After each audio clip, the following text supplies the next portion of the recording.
নমস্কার বন্ধুরা, সকলে কেমন আছেন? আশা করি সকলে ভালোই আছেন। তো আমরাও বেশ ভালোই আছি। তো গতকালকে তো রেজাল্ট দিছে, এখন হইলো মিষ্টি বিতরণের পালা। তো শরীরটা বেশি ভালো নেই, ঠান্ডা জ্বর, সারা রাত্রি ঘুমাইতে পারি নাই জ্বরে। তো তারপরে তো রেস যদি কাইটে যায়, আনন্দের রেসটা কাইটে গেলে পরে মজা থাকতো না। তো কালকে বিকেলবেলা যে যে টিচারের কাছে পড়ছে তাকে বাসায় যেয়ে তো দিয়ে আইছি মিষ্টি, আর কিছু নিয়ে আইছে আত্মীয় বাড়িও মোটামুটি দেওয়া হয়েছে, আবার কিছু রয়েছেও দিবেন নিগে। এখন জামু দিবেন নিগে, শরীরটা বেশি ভালো না, ভালো লাগবে নেই যাবেন নিগে। কিন্তু তার আগে আপনি একটা কমেন্টের সুন্দর একটা কমেন্ট করছেন, তো ওনার কমেন্টের উত্তরটা দিয়ে নই। তো আমার এই ভিডিওর মধ্যে তো অনেকেই কমেন্ট করছেন, তো সকলের জন্যই ধন্যবাদ, সকলেই শুভকামনা জানাইছেন, তো তার জন্য ধন্যবাদ। তো এই কমেন্টটা হলো অনেক বড় একটা কমেন্ট করছেন এবং অনেক সুন্দর একটা কমেন্ট, রাকিবুল ইসলাম। তো ওনার এই কমেন্টের উত্তরটা আমি না দিয়ে পারলাম না,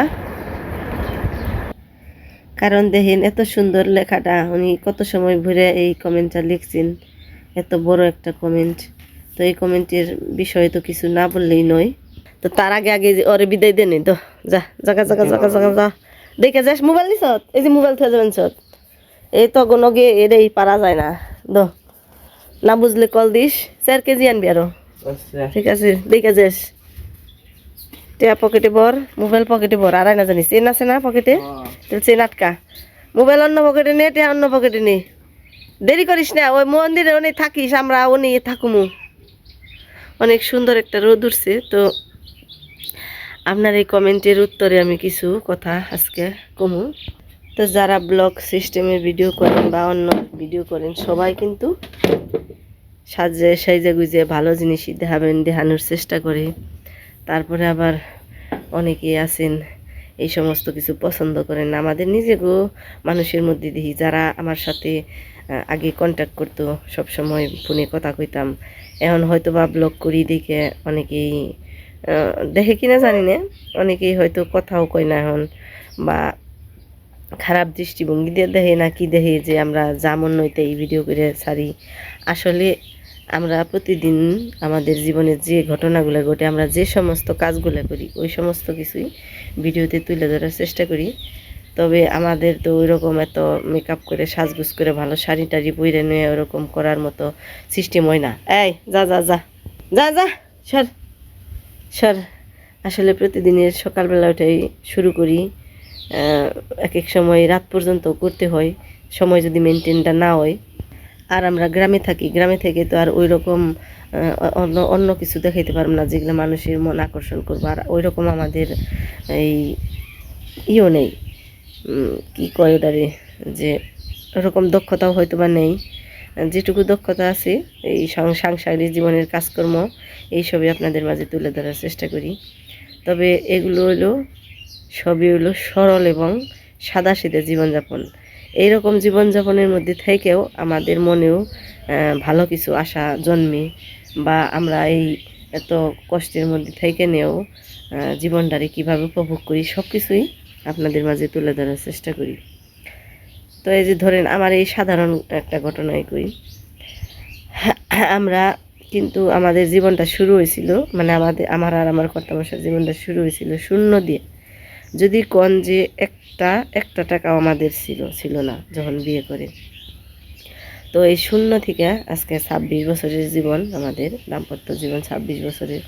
তো এই 26টা বছরের মধ্যে হয়তো কিছু আশা পূরণ করতে পারছি, কিছু পারি নাই, কিছু আশা এখনও বুকের মাঝে নিয়ে আশায় রয়েছি যে করতে পারবো। তো তার মাঝেই সব কিছুর মাঝেই হয়েছে নিজেদের সন্তানরে মানুষ করা, এটাই হয়েছে জীবনের একটা বড় একটা অংশ। কারণ আমরা যাই করছি না করছি, এখন বাচ্চা কাচ্চাকে যদি জীবনটা সুন্দর করে ওগো হাতে তুলে দিতে পারি, তাহলেই হয়েছে জীবনের সার্থকতা। তারপর আর আমাদের মানে শেষের জীবনটা যেন সুন্দর হয়, ওরা যেন মানুষের মতো মানুষ হইতে পারে, এটাই হচ্ছে জীবনের আশা। তো ওই রকম মনে করেই মেয়ে হোক বা ছেলে হোক সবাইরই একটু সুন্দর একটা জীবন দেওয়ার জন্য অনেক অনেক একটা কি কয় ওটারে, যে কষ্টের একটা জীবন গেল এই 4 বছরের মধ্যে। জীবনের সব শখ আহ্লাদ সব কিছু বিসর্জন দিছি। কারণ মেয়েদারে এখান থেকে এটা হলো বাংলাদেশের মধ্যে ধরেন একটা শ্রেষ্ঠতম একটা জায়গায় মেয়েরে রাখছিলাম। এখানে মেয়েদের থাকার জন্য সুন্দর একটা ব্যবস্থা। এটার মানে ভারতে বা বিদেশে অনেক নাম আছে এই ভারতেশ্বরী হোমসে। তো এখানে লেখাপড়া করানোর মতন যোগ্যতা কিন্তু সবারই হয় না, এটা গর্বের বিষয় নেই কোনো কিছু। কিন্তু এইখানে পড়াইতে গেলে যেরকম মানে সব বড় লোকের পোলাপান এখানে লেখাপড়া করিবে না, তো তাদের চাল চলন দেখলে তারা গাড়ি নিয়ে আসতো যখন মানে খাবার দাবার কি কয় ওটারে ব্যাগ ভর্তি করে করে খাবার দাবার নিয়ে আসতো, তখন নিজের বই একটু কেমন জানি লাগতো যে এখানে আমার বাচ্চাই তো ছোটো মনে করব নিজেরে। তো তাদের সাথে তাল মিলিয়ে ওরে যতটুকু দেওয়া সম্ভব নিজের সব কিছু বিসর্জন দিয়ে যতটুকু দেওয়া সম্ভব ততটুকু দিয়ে ওরে রাখছি ওখানে। 4 বছর পড়াইলাম। তো অনেক অনেক আশা নিয়েই পরে দিছিলাম। তো সে আশা মেয়ে পূরণ করতে পারছি। তো আর একটু ভালো হইতো যদি পরীক্ষা এই বছরের এবার এরকম কঠিন সময়টা না গেতো, তাহলে গোল্ডেনই পাইতো। তো যাই থেকে যেটা কর্ম মানুষ যেটা নিয়ে আইছি জীবনে ওটা তো হইবই, আর ওর কর্মে যতটুকু আছে ওটা হইবই। আর ছেলের কথা বলতে গেলে ওর প্রতি আমরা যতটুকু করার দায়িত্ব ওটুকু করতে পারিনি। কারণ গ্রামে থেকে নিয়ে বেশিরভাগ সময়টাই শহরের দিকে যাইতে গেলে মানে আমাদের এখান থেকে মির্জাপুর যাইতে গেলে 4 কিলোমিটারের রাস্তা। তো 4 কিলোমিটার রাস্তা ও প্রতিদিন 2বার করে সাইকেল চালিয়ে যাইতে হইতো, কারণ অটো ঠিকঠাক সময়ে থাকে না। আর প্রাইভেটে গেলে একটা নির্দিষ্ট নিয়ম থাকে যে এই কয়টার মধ্যে উপস্থিত থাকতে হইব। তো যার কারণে ও প্রতিদিন সাইকেল চালিয়ে যেত। তো সাইকেল চালিয়ে 4 কিলোমিটার সাইকেল চালিয়ে দিনে 2বার করে মানে 4বার যাতায়াত, 4টিখানি কথা না। তারপর আবার মাঝখানে 1 ঘন্টা গ্যাপ দিয়ে নিয়ে আরেকটা স্যারের কাছে যাইতে হইতো। তো ওই 1 ঘন্টা গ্যাপের সময় আবার বাড়িতে ফের গেলে শুধু খালি হয়রানি হওয়া। তো ওই 1 ঘন্টার সময় আবারও অন্য আরেকটা জায়গায় থাকতো। তো দেখেন তাহলে যাইতে আধা ঘন্টার মতো, আইতে আধা ঘন্টার মতো, মানে সকালবেলা একবার, দুপুরবেলা বিকেলের দিক দিয়ে একবার। তাহলে এরকম করে যাতায়াতে 2 ঘন্টা আর 1 ঘন্টা সময় ওর শুধু শুধু সময় নষ্ট হতো। 3 ঘন্টা ওর প্রতিদিন করে সময় নষ্ট হইতো শুধুমাত্র কিন্তু এই গ্রাম থেকে শহরে যাইতে, মানে মির্জাপুর যেয়ে লেখাপড়া করতে। তো এই 3 ঘন্টা কিন্তু একটা এসএসসি পরীক্ষার্থীর জন্য অনেকটা সময়। তো সেটা কিন্তু যদি শহরে থাকতো তাহলে কিন্তু এতটা সময় লস হইতো না। তো এই সময়টা লস কাটিয়ে এনে যে ও এতটুকু পারছে, আর ও হলো সব একটু সব পোলাপান তো আর একরকম হয় না। ও হলো একটু ভার টাইপের, মানে সব কাজই এত তাড়াহুড়া করে করতে পারে না। তো লেখাটা একটু ধীরজ। তো যার কারণে আর কি এরকম হয়েছে। আর পরীক্ষাটা এমন সময় হইলো যে আমরা ওটা ঠিকঠাক মতন গাইডও দিতে পারিনি। আমাদের বছরের একটা সিজনালি একটা সময় ধান নেওয়া, তো ওই সময়টার মধ্যে ওকে পরীক্ষাটা হইলো। যার কারণে ওরে যে প্রপার একটা ট্রিটমেন্ট আমরা সঠিক সময় একটা ওরে একটা দিয়া ওটা আমরা দিয়া পারিনি কে। তো তারপরেও মানে যেটুকু আশা করার অতটুকু করতে পারে নাই, কিন্তু তারপরেও ও সবই তো সময়ের সাথে। তো যেটুকু পারছে এইটুকুই যথেষ্ট। এখন দেখা যাক যদি একটা ভালো কলেজে ভর্তি করে দিতে পারি তাহলে হয়তো বা জীবনটা ভালো হতে পারে। দেখা যাক, সবই ভগবানের ইচ্ছে। তো আপনারা সবাই আশীর্বাদ করবেন। আর আমি মনে করি আমার ভিডিও যারা দেখেন তারা আমার মতনই এই গ্রামের সব কিছুকে তারা পছন্দ করে বিদায়ী দেখে। কারণ অনেকে অনেক কথা কয়, এমনকি আমার কর্তামশাইও কয় যে সেই জায়গাটা ভিডিও করো না, আমি সে ভিডিও দেখবো কি। তা এখন কোন আমি তো ওইটুকু সময় পাই না যে ওইভাবে সাজগুজ করে না ভিডিও করবো, কারণ সংসারে সব কিছু নিজের হাতেই করণ লাগে। তো ওই সময় তো সাজগুজ করে হয় না। তো অনেক কথাই কইলাম আপনার কমেন্টের উদ্দেশ্য করেই। আপনার অসংখ্য ধন্যবাদ এত এত বড় একটা কমেন্ট করার জন্য। আসলে সবাই কিন্তু করে না, ভিডিও দেখে অনেকেই কিন্তু সবাই কমেন্ট করে না। তো যারা না করে তাদের জন্যও আমার তাদের প্রতি আমার অনেক মানে চাওয়া যে আপনারা সবাই আশীর্বাদ করেন। আমরা যেন এরকম গ্রামের পরিবেশে থাকি না, যেন পোলাপানরে একটু সুখের মানে সুখের একটা জীবন দিতে পারি, যাতে কিনা ওরা বড় হয়ে মানুষের মতো মানুষ হয়, সমাজের কোনো একটা ভালো একটা কাজ করতে পারি, জানে মানুষ বলতে পারে যে না মা বাবা হিসেবে ওরা ওর মা বাবা। তো এটাই হলো কামনা সবার কাছে। তো শরীরটা বেশি ভালো নেই, তারপরও এখন মিষ্টি দিবার যাই, আমার জেঠার বাড়ি যাবো আর আত্মীয় বাড়ি যাবো, তারপর পাড়ায় তো আছেই। তো কিছু একটু শর্ট পড়ছে, জানো যে ছেলেরে পাঠাইলাম আবার আনবার নিয়ে। তো ও নিয়ে আসলে পাড়াতে দিমু, আর এখন যাবো হইলো আত্মীয় বাড়ি দিবেন নিয়ে। কারণ সবাই তো অপেক্ষা করি, সবারই তো একটা আশীর্বাদ আছে, যারা বয়স্ক আছে তাদের একটা আশীর্বাদ আছে। তো মনে করি তাদের আশীর্বাদ সাথে থাকলে ওরা যে কোনো কঠিন পরিস্থিতি হোক আর যাই হোক, সব কঠিন পরিস্থিতির থেকে মোকাবেলা করে ওরা সামনের দিকে এগিয়ে যেতে পারবো। এটা মিষ্টি তো দেওয়া তো একটা উপলক্ষ খালি, কিন্তু আশীর্বাদ গ্রহণটাই হচ্ছে আসল। আর সবাই ওরা যখন বাড়ি থেকে বেরোইছে, মানে আমাদের গ্রামে অনেক অনেক পোলাপান পরীক্ষা দিছে, 10-12 জনের মতো হইব। তো তাদের মধ্যে ওরাই ভালো রেজাল্ট করছে। তো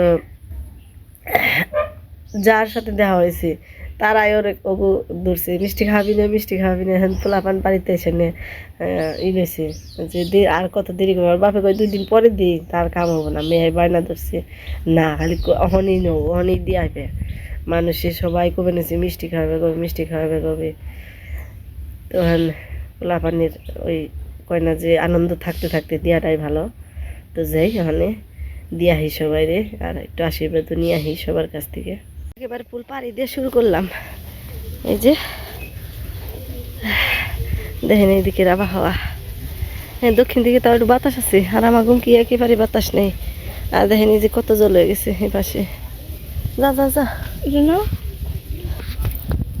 মাথা চক্কর দেয়, এমনি পুল পাড়ি দিয়ে এলাম।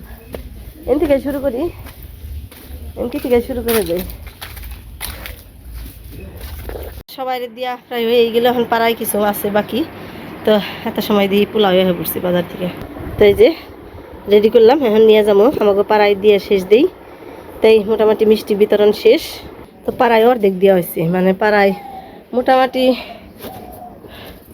আমাকে পাড়ায় যারা বাড়িতে না থাকে তারা বাদ দিয়ে 21 ঘর নাকি 22 ঘর আমাকে পাড়ায় দেখলাম। আমার মাথার চুল টুল সব এলাজেল হয়ে গেছে গা, মানে প্রচণ্ড গরম। একদিকে তো জ্বর, একদিকে হইল প্রচণ্ড গরম। এখন কি দিয়েছ শেষ তোরে এতরি দিয়া শেষ। তা আসলে এটা হয়েছে আনন্দ সবার সাথে ভাগাভাগি করা। হ্যাঁ কেউ যদি কারো যদি ভালো না লাগে তাহলে তার কিছু করার নেই।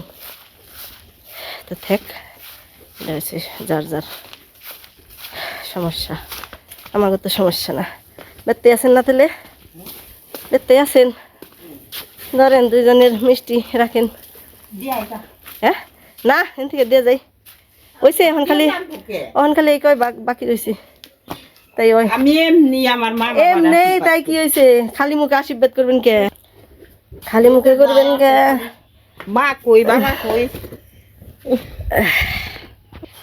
দিলাম একবারে রায়পাড়া আমাকে পাড়া জেঠাগো পাড়া হয় হলো এই যে এই তুরি 4-5 ভাগ বাকি রয়েছে। তাই হয় মিষ্টি তো কথা না হলে আশীর্বাদ করেন, এটাই হচ্ছে কথা। ভালোভাবে পাস করছে এটাই আমার। খুলেন সেটু কাকিমা গেটটা, আমি আর কেদার মধ্যে পড়ে গেছি গে। তো আর কেউ দেখাইলাম না, কারণ সবাই তো আর সব কিছু পছন্দ করে না। আর দিদি তো আমার ভিডিওতে থাকেই, এই কারণে দিদির দেখাইলাম। একটু খুলেন কাকিমা গেটটা, মিষ্টি নিয়ে আইছি। তো এটা হলো আমাকে কাকাগো বাড়ি, মঙ্গল কাকাগো বাড়ি।